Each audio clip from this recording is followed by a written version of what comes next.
This game, I think, is going to come down to who makes the least mistakes. We saw one small one by both those teams right there. And, any mistake is just going to be magnified here in these last 1 minute and 50 seconds. Here's Persinger. Into the paint, tries to kick it out to Zimmerman. It was affected.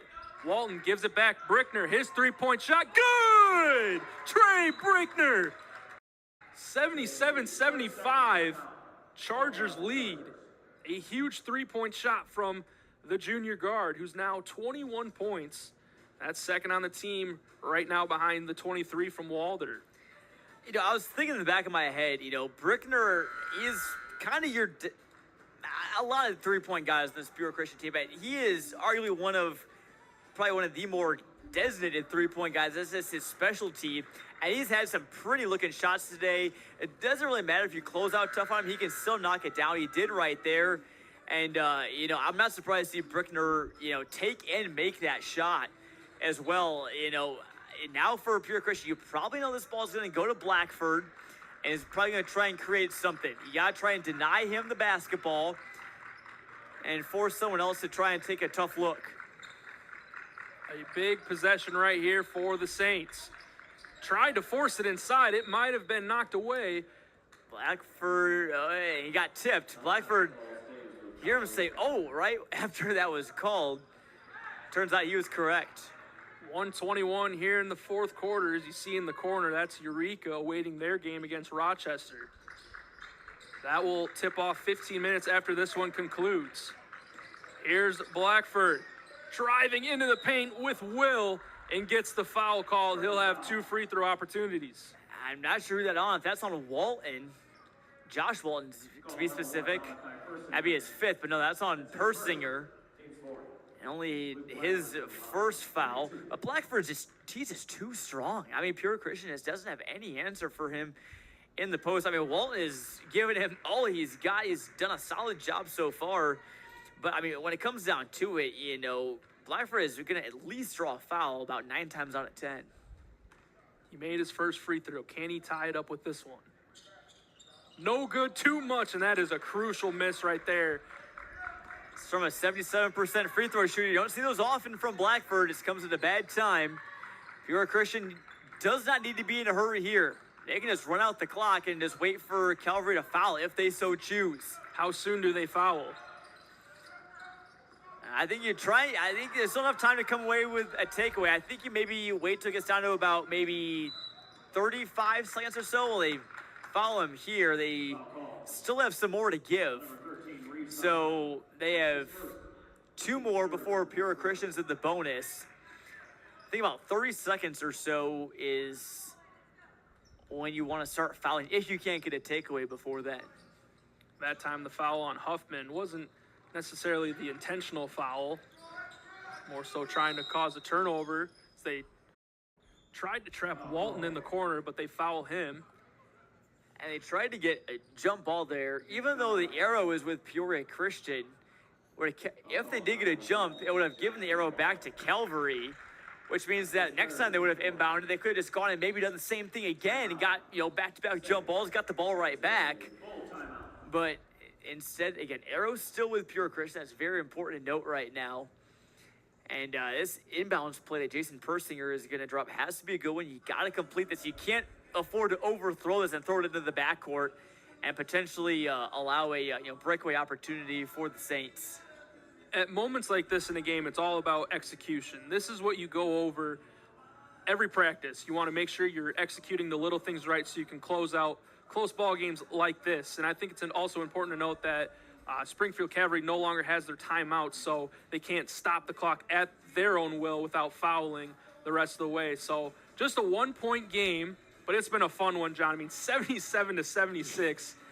What an offensive game and just a game overall. And, we saw a low-scoring affair in the first game, but this has been really lived up to the expectations that at least we had for this game. It really did. I told all of our guys at the clutch, I said that, hey, going into today, this is going to be a high-scoring game, and I was scared that I might not be proven right, but thankfully both these teams have delivered. I go even as far as say this is almost a sectional title type of game that these teams are playing in right now. Again, like you said, comes on to execution. Great inbounds play to Walder, but he was held before he could get the basket. That's good right there. You don't want to foul him on the shot, so it's important they got it before. Either way, he's going to be shooting 2, but you don't want to give him any chance of getting a 3-point play. That's 4 fouls now on Josiah Reynolds. And little to no time came off the clock on that as well. Still about 45 seconds to go. Walder converts on the first free throw. The second one will be a big one. See if he can extend it to a 3-point Charger lead. Nothing's too big for Walder, as the Chargers will call timeout as they have the 3-point lead. And I think you got to go back to maybe what I said earlier for the Saints' upcoming possession. You don't want to force a 3 right here. You want a good basket. Yeah, no, definitely. 45 seconds is tons of time in basketball. Especially in the last minute of the fourth quarter. So again, it's important that you score. If you get an open 3 from a guy that's comfortable, I'd say go ahead and take it. They've been draining a lot of them today. Long has been looking good from behind the arc. Hunter's done more of his damage down low, but again, I wouldn't leave him open. That's for sure. Even Balin Crowder has drained some big 3s for them as well. He's not on the floor right now. But again, if I'm Pure Christian, I am selling out on the defense to Luke Blackford. He's been about the only one to shoot, really, for the Saints in the last couple possessions. I'm sure Gardner has something drawn up for Blackford. Hoffman with the ball. Now Blackford with it. Top of the key. Under 30 seconds to play. Josiah Reynolds gives it up. Hoffman tries to work in the elbow. Long now with it. Steps back. Thought about the 3. Gives it up to Blackford. Clock rolling. Down to 15 seconds. Oh! Big 3! Joshua Long with the long 3. And why did he foul? He just hit the game-tying shot, ties the game, and now sending the Chargers to the free throw line. What a big oops from Joshua Long. Oh, no. Well, first of all, what a shot. He took that from way, way out and just buried it. And then you commit the foul. That is really tough. And now there is a silver lining here. If you can just get the rebound, you will have a chance to win the game. Maybe it all might work out for Calvary. Who knows? But what a crazy sequence there. And Long is just beside himself. Zimmerman has got to make his free throws, though. And I don't think he has shot from the line yet so far today. What a turn of events. So much has happened in a short amount of time. And just 10 seconds on the clock. The Saints can't stop the clock. Down 1, 80-79. Here's Hoffman with the ball. Tries to give it to Blackford. 4 seconds on the clock. Working underneath. Finger roll. Got it! Got it! 0.8 of a second left, and Blackford has given the Saints the lead. Unbelievable. How do... Instead, it's a shot from Blackford.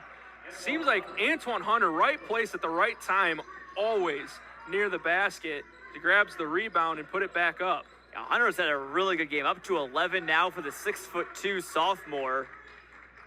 If Blackford's going to be on the bench, I think it's going to be Hunter that's going to be the main guy for Calvary. Pure Christian just doesn't quite have the size to match up with him. Clock now down to 3. Here's Walder. Corner 3. Good! Ooh. Right at the buzzer. Gavin Walder with a 17-point first half as he leads the Chargers to a 45-36 lead over the Springfield Cavalry Saints. The glass. Now Long kicks it out. Hunter, open shot, 3-corner for the lead. 21 points very quickly from Antoine Hunter. Brickner gives it off to Persinger. Walder, deep 3-ball. His was just as good. This feels like watching the Harlem Globetrotters, Owen. Just the 3-pointers on both ends of that floor. Maybe not the Globetrotters, maybe not quite that crazy. But, this is like watching an NBA All-Star game where there's a bunch of guys on the floor that just can't miss. There's 3s flying left and right. And, this is... I would still argue we're seeing a little bit more defense in this game than the NBA All-Star game. I was just about to say, yeah, it's what... That's what's so great about high school and college basketball is these players that are actually playing. They don't have, at least in high school, not paychecks to play for or whatever. It's not they're getting paid no matter what. They're out there and, just fight for a big win. Both these teams really looking out to pick up a key one here this afternoon. Here's Persinger. Another basket for the senior guard. Clock now under a minute here in the third quarter. 4-point lead for the Chargers. The Saints have found ways to take minimal leads at times, but the Chargers have done a great job of answering. This time Blackford missed it, and he is frustrated with that one. Now here comes Waller with 20 seconds. Driving into the paint against 3 defenders right next to him. And who else but Josh Walton going after the offensive rebound. That was a great save there. Just, again, all-out effort there from Walton, the senior. Chargers will hold for last shot. Here's Persinger, kicks it out. Brickner into the paint, finger roll, nice! At the buzzer, Trey Brickner with the elusiveness. 2-on-1 opportunity, takes it himself, what a block! Rapson saves the day on that transition. Ball loose again, what are they gonna rule it? From Coach Barth. And once again, we'd like to thank Jake Weston for sponsoring tonight's broadcast. And you can reach out to Jake if you have any questions on your insurance. You can find him at 309-444-4441 or jakewestoninsurance.com. At the break, we can take a quick look at the Middle Illini standings. We mentioned that this game has a lot of importance in this one. Winner will have sole possession of first place.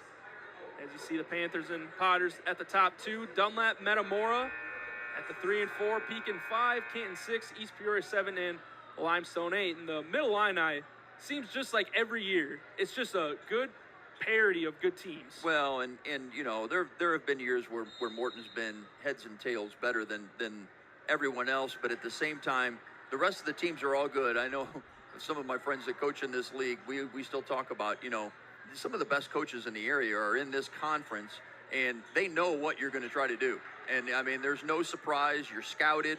The film that they watch, the plays they draw up, they know exactly what you're trying to run and how you're trying to run it, who you're running it for. So, it's just such a quality league top to bottom. I mean, even the bad teams, that maybe are toward the bottom are in a situation where they can knock somebody off. Miscommunication by the Potters leads to a turnover, and you mentioned it, and I'm just thinking, like, you can't hide something from someone that knows the bad plays. And you could be right. Down this stretch, it'd be the team that limits those turnovers and second chance opportunities could be the one that comes out on top. Selke driving in low, tried to spin around, left hand, no good, finds her own rebound. Tibbs intercepts it. Now Tibbs working one-on-one, left-hand layup, good! Avery Tibbs generating a little bit of a Panther spark here in the third. That is the thing. Potters once again just closing the middle of the paint. Spezio works her way around. Now turning into a long possession. Spezio drives baseline, back to McDougal. Her three-point shot, big-time shot! We were just talking about players doing little things. Jenna Spezio drives baseline, doesn't panic. McDougal rotates out, kicks it out for the 3. Great teamwork on that play. Donald looked open down low. Did not get the basketball. Clock now down to 1:25 here in the fourth. And the Panthers are still moving the ball around. Here's McDougal underneath, left hand, good! Good pass up top, Adrian Donald. Finds McDougal on the post up. 45-45, 1:10 to go. Long skip to, that was Sarisa. Works her way to the right elbow. Timeout, Becker. Sensing the pressure of the moment, he wants to make sure his team is under control. Well, and he wants to get a couple subs back in the game there. Sarisa kind of got herself hung up in the lane. Was going to be close to a 3-second call if he doesn't take that timeout quickly. So make the offensive substitutions that he wants out there in the game. 57 seconds. We said it'd go to the wire. I guess we were right on that one. So wasn't too far off from our prediction, but both these teams have proven that they'll go to the wire most of the time this season. That's kind of been how the Potters have played their regular season so far. Has been a lot of close ball games. Well, and Coach Barth will tell you, too, they've had some games where, I think they had a 2-point game with Springfield early in the year, the 4-point game with Morton. They've had some games where, the 4-point game with Dunlap, and they were trailing late in the game. So, I mean, they've had games where they've had to play well down the stretch. So, like you said, these are two great coaches to have in this situation if you're a player out here. They're going to put you in a situation to succeed. Both teams have had signature wins thus far, but whoever can come out on top on this one will be feeling a little bit sweeter moving forward in conference play. Well, sometimes you worry about winning this first one and that, we've got it now, and you stub your toe somewhere else along the way, and then you still got that other matchup down the road. So it's kind of what happened to Washington last year. They won the first matchup, but then proceeded to drop the following two. Clock now down to 50 seconds. Katie Brock with it. We'll see how much she will dribble out before moving forward on offense. Redling Schaefer wanted none of that. She knocks it away. It'll stay with the Potters. Well, and I think this is where you were talking about the Panthers only having one team foul here in this quarter. They can be really aggressive and get up and try to make a play and get a steal. I mean, if you're the Potters, do you hold for last shot that it's a tie game? Well, you know what? I think on the road you probably do that. I mean, you're not afraid to do that. You certainly will take anything you can get, a back door. You don't want to do that. Knocked away by Redling Schaefer. Here's McDougal. She almost had it knocked away. 28 to go.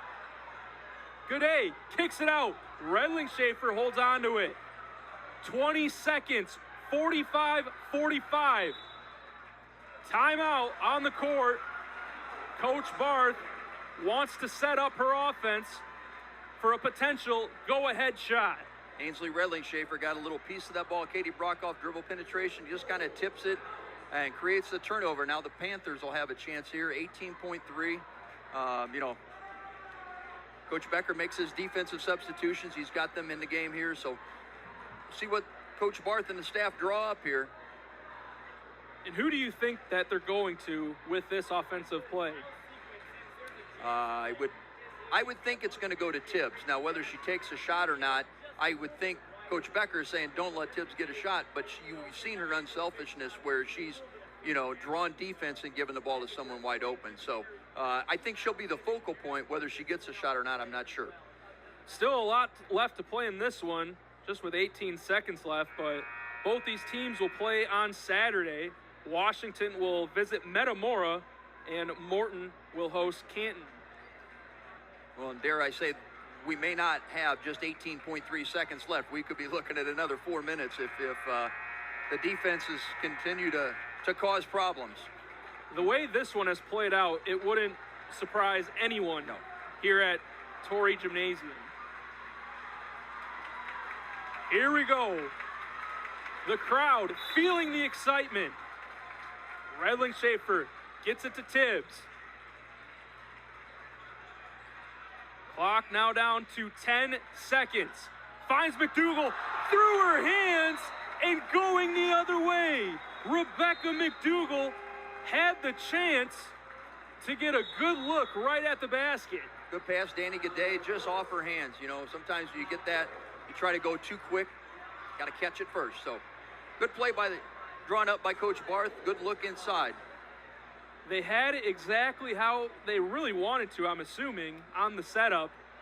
But once again, it's really been a partial story of the night is just high passes that have slipped through the intended receivers. I think you've seen that from both teams. Both teams have had, passes, long passes, cross court that are just, too long, too high, tipped out of bounds. This could be a situation where with the Panthers only having the one team foul, you can foul 2 or 3 times up the court here and take some time off the clock. Now, you got to be careful not to foul somebody that's, throwing up something from half court and give them 3 free throws as well. But, you got fouls to give here if you are the Panthers. It's been good. It's a good asset to have for the Panthers. They've been playing good defense, and that's allowed them to limit their fouls. 7.1 on the clock. Morton does have the possession arrow on their side. Well, and this could be a situation here. You asked me who the Panthers would go to. You know, who do the Potters go to? Do they go to Selke here? She's going to take the ball out of bounds, so she's going to have to sprint the floor. Look for them to run some kind of curl cut and get somebody just on the fly. Panthers have given up once or twice some dribble penetration. Here's Selke. Gives it to Van Menen, almost knocked away. Selke just about traveled as she fell, but they're going to say a foul on the court. Not necessarily a bad thing. No, but I think the Panthers were trying to foul in the backcourt. I think they were trying to foul when she passed it. Selke, if she had kept her balance there, I think that was going to be a good shot for them in the lane. We'll take another timeout on the court. Wow, a lot going on in this one. And once again, we'd like to thank Jake Wesson for sponsoring tonight's terrific broadcast. You can find him at 309-444-4441 or visit JakeWessonInsurance.com. 1.8 seconds remaining here in regulation. 45-45, Panthers, Potters, first place in the Mid-Illini Conference on the line right here. You know, Coach Becker's got a play that they can run with 1.8 right under the basket. They'll have something that'll get them a good shot here. And there'll be more than one option. It's not like you take away the first thing that you know, there'll be a second option. And if the Panthers really collapse and try to take away Selke, they're going to leave somebody wide open that can make an open shot.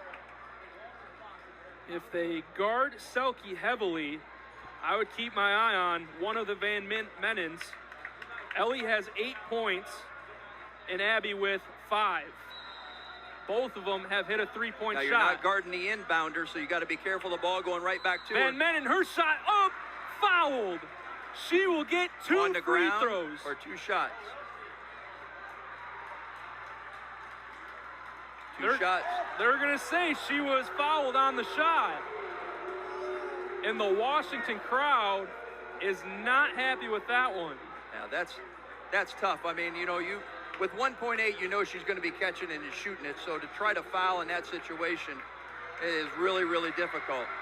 Abby Van Menen, she missed the previous game, misses the first free throw. It's her first game back in action since missing with an illness. She has one more chance. 0.5 on the clock. 45-45. She makes the second free throw. The Potter faithful erupts. And she is met by her teammates with excitement. 0.5 on the clock. Morton now up by 1. 46-45. And Class 3A's #1 ranked team, undefeated, might be on the ropes in this one. Well, definitely on the ropes. Here's the situation, though. You said the Potters, I can't see the board. The Potters have 4 fouls? They do. So this is a situation where if the Panthers can get some kind of long pass down the court here to somebody and the Potters foul the catch, puts them on the line. So, you know, I think the Panthers are probably looking for something long down the court, you know, and try to catch and shoot. I mean, that's all you can do. 0.5.